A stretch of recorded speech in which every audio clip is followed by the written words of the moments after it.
I won't go! Louis, who just got caught for shooting a capitalist, immediately shouted to reporters worldwide, I will give $100 million to whoever gets me out of here.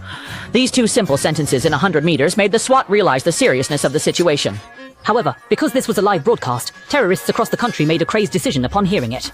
On the day of escorting Louis, all the special police were on high alert. As long as he could be safely delivered to the federal prison, what awaited Louis was undoubtedly a lifetime behind bars. However, unexpectedly. As the plane gradually lost control, Louis also slowly showed a long-lost smile. And however, the pilot said that one engine could still maintain flight. But suddenly, with the second engine completely blown out, the pilot could only wait for death to arrive. Seeing that the air route was not feasible, the special police had to use all police resources for land transportation, but just as they reached an intersection, a homeless person suddenly blocked their path, which instantly enraged the officers, and they hurried to drive the homeless person away. But suddenly, a semi-trailer abruptly scattered their team, and inside, there was a large group of heavily armed terrorists. Yet this was only part of the allure of money. Once the terrorists thoroughly blocked the special police, they immediately took out rocket launchers. In just 2 short minutes, the bloodthirsty terrorists turned the street into a war zone. The police, unwilling to show weakness, could only engage in a life-and-death showdown. But how could someone wearing shoes be a match for someone barefoot?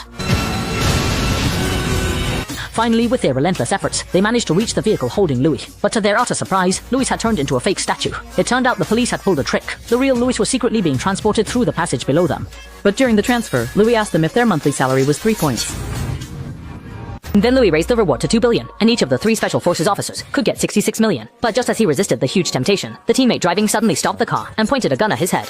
But at this moment, another teammate also joined the rescue team. Now, any resistance was futile, and he could only watch helplessly as Louis was taken away by the teammate. By the time the special police arrived upon hearing the commotion, they had already boarded the subway, heading to the next station. This instantly spurred the competitive spirit of the special police, who immediately surrounded the next station with a large group of fully armed officers. But just as they approached, they discovered that the huge subway had mysteriously disappeared. So they headed back along the endpoint, only to find that the subway had already stopped operating, leaving only a terrified subway driver.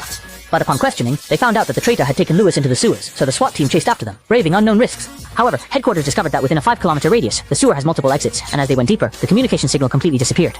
But just when everyone was at a loss, a team member discovered a footprint underground, not knowing it was intentionally left by the traitor to use their carried broken sword mines to blow up several pursuing special police officers. But to prevent the pursuing special police from losing track, the traitor even threw a smoke grenade to lure them, and the special police, upon seeing the smoke, pursued without hesitation.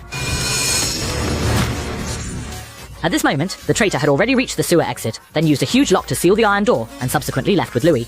When the special police arrived at the exit, they found that the gigantic lock was bulletproof, so they quickly ran back to remove the anti-tank mine, securing it to the iron door with cable ties. With the sound of a gunshot, the iron door was instantly blown to pieces, but the plane meant to pick up Louis had also arrived on time. To avoid being caught by the special police, the pilot chose to land on a road only 10 meters wide. During the landing, if the wings hit any object, not only would the plane explode on the spot, but Louis could also likely be caught by the special forces.